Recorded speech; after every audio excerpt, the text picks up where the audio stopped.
ETDR Events vous présente le 14 janvier, fils de Bala Lacrose, drapeau Ousmane Sakaljen, maire de Sakal, Niak Diarignou Tchatouyov, drapeau Ahmadou Bambassar, directeur général de l'artisanat. Deux grandes affiches, une même journée. ETDR Events, le 14 janvier. Sponsor officiel, établissement Touba Darou Rahma, Jinou Rola, Touba Darou Salam Karo, Tampico, Huile J'adore, Global Textile, Kër Arab Business.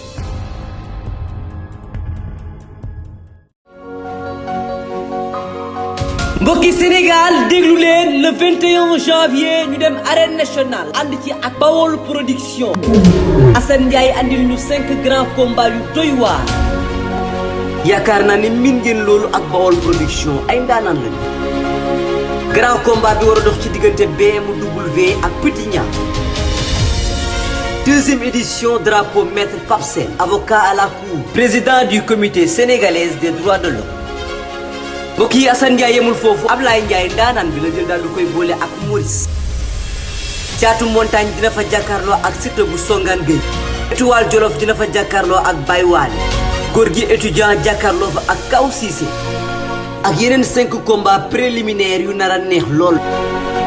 BAOL production ni mbokk yi du ma wéet ci bés bi benn yoon ndax sama ay sponsor gunge nañu ma ETDR établissement Touba Darou Rahman Huile J'adore Boisson King Harmonia.